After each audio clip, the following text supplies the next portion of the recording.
নমস্কাৰ। সদৌ অসমবাসীলৈ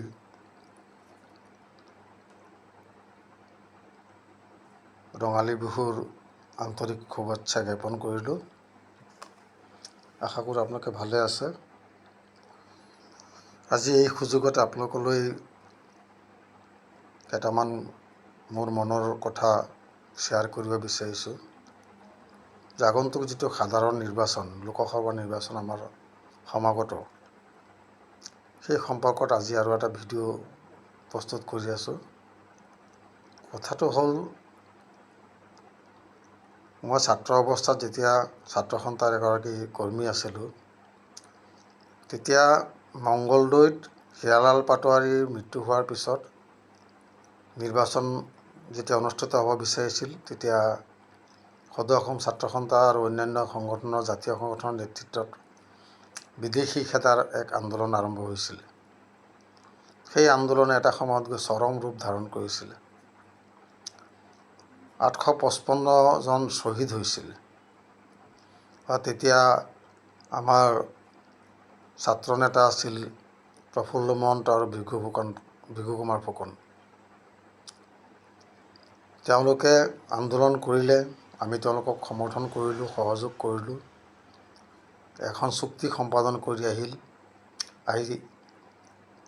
কংগ্ৰেছৰ যিটো অবৈধ চৰকাৰ বুলি কোৱা হৈছিল, সেই চৰকাৰ ৰাজীৱ গান্ধীয়ে আলোচনাৰ সপক্ষে ভাঙি দি নতুনকৈ তেওঁলোকৰ কথামতে এখন চৰকাৰ গঠন কৰাৰ কাৰণে সিদ্ধান্ত লৈছিল আৰু অসম চুক্তি সম্পাদন হৈছিল। নিৰ্বাচন হ'ল, প্ৰফুল্ল মহন্ত অসমৰ মুখ্যমন্ত্ৰী হ'ল, ভৃগু ফুকন গৃহমন্ত্ৰী হ'ল। তাৰ পিছৰখিনি আপোনালোকে জানেই, তেওঁলোকে কিমানখিনি কি কৰিলে, কিমানখিনি বিদেশী তেওঁলোকে বিতৰণ কৰিলে, অসম চুক্তি কিমান ৰূপায়ণ কৰিলে। আকৌ দেশৰ জনতাই 1991 চনত প্ৰয়াত মুখ্যমন্ত্ৰী হিতেশ্বৰ শইকীয়াদেৱৰ নেতৃত্বত এখন চৰকাৰ গঠন কৰিলে। তাৰপিছত আকৌ 96 চনৰ পৰা 2001লৈকে আকৌ প্ৰফুল্ল মহন্তৰ নেতৃত্বত দ্বিতীয়বাৰ অসমত আঞ্চলিক দলৰ চৰকাৰ গঠন হ'ল। কেইজন বিদেশী তেওঁলোকে ওলালে, অসম চুক্তিৰ কোনটো দফা তেওঁলোকে ৰূপায়ণ কৰিলে। ঠিক আছে, আকৌ ৰাইজে 2001 চনৰ পৰা প্ৰয়াত মুখ্যমন্ত্ৰী তৰুণ গগৈৰ নেতৃত্বত চৰকাৰ গঠন কৰিবলৈ ৰাইজে সুবিধা দিলে। সুদীৰ্ঘ 15 বছৰ তৰুণ গগৈদেৱে মুখ্যমন্ত্ৰী হৈ অসমখনক এটা ৰাস্তাত আগবঢ়াই লৈ গৈ আছিল।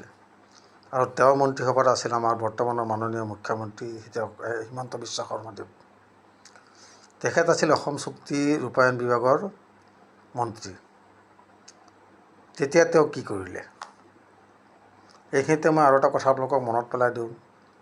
যেতিয়া UMFৰ জন্ম হৈছিল, তেতিয়া তেওঁলোকে IMDT এক্ট, মানে বাহাল ৰখাত IMDT এক্ট যেতিয়া ইন্দিৰা গান্ধীৰ নেতৃত্বত দেশত প্ৰৱৰ্তন হৈছিল, মাননীয় প্ৰাক্তন মুখ্যমন্ত্ৰী সৰ্বানন্দ সোণোৱালদেৱে, তেখেত তেতিয়া ছাত্ৰ নেতা আছিল। ছাত্ৰ নেতা হিচাপে তেখেতে সেই IMDT এক্টখন বাতিল কৰি অসমৰ জাতীয় নায়ক হৈছিল। ৰাইজে ভাল পালে তেওঁক। তেওঁৰ নেতৃত্বত অসমত আকৌ 2016 চনত ৰাইজে এখন চৰকাৰ গঠন কৰি দিলে। আগতে তেওঁ AGPত আছিল, AGPৰ পৰা আকৌ তেওঁ BJPলৈ ঢাপলি মেলিলে। ৰাইজে আশা এটা কৰিছিল যে তেওঁলোকৰ নেতৃত্বতে যিহেতু অসম চুক্তি ৰূপায়ণ হৈছিল আৰু তেখেতেই যেতিয়া IMDT এক্টখন বাতিল কৰিছিল, তেখেতে এটা ভাল কাম কৰিব অসমৰ ৰাইজৰ কাৰণে। কিন্তু লাষ্টত কি কৰিলে, অসমত কা বলবৎ কৰাৰ সিদ্ধান্ত ল'লে। অসমৰ ৰাইজে জঁপিয়াই পৰিল, এই কাক আমি কেতিয়া মানি নলওঁ। তাৰ কাৰণে অসমৰ 5 জোৱান শ্বহীদ হ'ল, বহুতো মানুহ পংগু হ'ল। কিন্তু সেই সৰ্বানন্দ সোণোৱাল ডাঙৰীয়াই অসমৰ মুখ্যমন্ত্ৰী নাপাই কেন্দ্ৰীয় চৰকাৰৰ মন্ত্ৰিত্ব লাভ কৰিলে আৰু সেই অসম চুক্তি ৰূপায়ণ বিভাগৰ কংগ্ৰেছৰ দিনৰ মন্ত্ৰী হিমন্ত বিশ্ব শৰ্মাদেৱ অসমৰ মুখ্যমন্ত্ৰী হ'ল। কি হ'ল, কেইজন বিদেশী তেওঁলোকে খেদালে। আকৌ সেই কা আইন সমৰ্থনত দুয়োজনে একে সিদ্ধান্তত আহিল। যিগৰাকী ব্যক্তিয়ে IMDTয়ে আইন বাতিল কৰিছিল বিদেশী খেদাৰ কাৰণে, সেই মানুহজনেই মুখ্যমন্ত্ৰী হ'ল, কেন্দ্ৰীয় মন্ত্ৰী হ'ল আৰু পিছত গৈ দিল্লীৰ চৰকাৰৰ ওচৰত নতশিৰ হৈ এই মানি ল'লে। অসমত আকৌ বাহিৰৰ মানুহ অনাৰ কাৰণে সিদ্ধান্ত ল'লে। আজি অসমীয়া মানুহ শংকিত, এই আইনে আমাৰ অসমীয়া জাতিটোক এতিয়া পংগু কৰিব, ভাষাৰ অস্তিত্ব নাইকিয়াই হৈ গৈছে।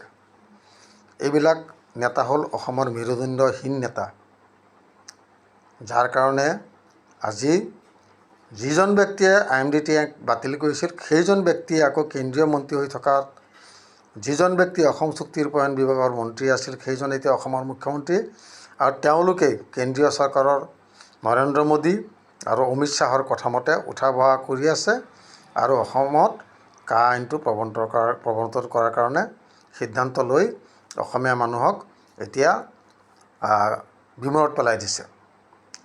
এতিয়া যদি এই আইন যিহেতুকে বাতিল হৈছে, চাই থাকক এটা সময়ত এই আইনে আমাক কিমান ক্ষতি কৰে। স্কুলবিলাকতো তেওঁলোকে নাইকিয়া কৰি আছে। স্কুল এমালগামেশ্যন কৰিছে, বহুত স্কুল বন্ধ কৰি দিছে। ব্যক্তিগত স্কুলবিলাক তেওঁলোকে গুৰুত্বটো এতিয়া বেছি দিছে। তাৰ প্ৰমাণ অসমৰ বৰ্তমানৰ মুখ্যমন্ত্ৰী হিমন্ত বিশ্ব শৰ্মাৰ সহধৰ্মিনী ৰিণিকী ভূঞাই ব্যক্তিগত খণ্ড স্কুলত নিজেই সোমাই গৈছে। তেওঁলোক এতিয়া নিজেই এই ব্যৱসায়ত নামি গৈছে। যি ভূমি লৈ সংখ্যালঘু সম্প্ৰদায়ৰ মানুহক উচ্ছেদ কৰি আছে জাগাই জাগাই, সেই ভূমি আকৌ তেওঁলোকে জাগা তেওঁলোকে দখল কৰি ক'ৰবাত তেওঁলোকে বিদ্যালয় কৰি আছে, ক'ৰবাত তেওঁলোকে ৰিজৰ্ট কৰি আছে আৰু তেওঁলোকে কৰি আছে দিল্লীৰ পৰা সুদূৰ অমিত শ্বাহৰ পুত্ৰকো আনি ইয়াত ৰিজৰ্ট কৰাৰ কাৰণে অসমীয়া মানুহক উচ্ছেদ কৰিছে। আপোনালোকে পাহৰি নাযাব, শিলকাকুৰ কথা পাহৰি নাযাব। খিলঞ্জীয়া মানুহ আছিল, থলুৱা মানুহ, সেইখিনি মানুহক উচ্ছেদ কৰা হ'ল। চৰ চাপৰি থকা যিখিনি খাটি খোৱা মানুহ, অৰ্থনৈতিক দিশটো অসমৰ যিসকলে উন্নতি কৰি আহিছিল, যিসকল মানুহে নেকি খেতি বাতিত গোটেইখিনি অসমক খাদ্য সামগ্ৰী দিও অসমৰ বাহিৰতো ৰপ্তানি কৰি অসমৰ অৰ্থনৈতিক অৱস্থাটো টনকিয়াল কৰিছিল, সেইখিনি মানুহকো ঠাই চাই উচ্ছেদ কৰি আজি সেইখিনি মানুহকো অঘৰী কৰি পেলাইছে। আপোনাৰ শীতত থাকিব নোৱাৰা অৱস্থাত তেওঁলোকক উচ্ছেদ কৰা হ'ল, তেওঁলোকক সংস্থাপনৰ কোনো ব্যৱস্থা কৰা নহ'ল। ক'ত কৰা নাই? গৰুসুঁতিত কৰিলে, নগাঁৱত কৰিলে, আমাৰ তেজপুৰৰ চকীঘাটৰ সিফালে যিটো চৰ, সেই চৰত উচ্ছেদ কৰিলে।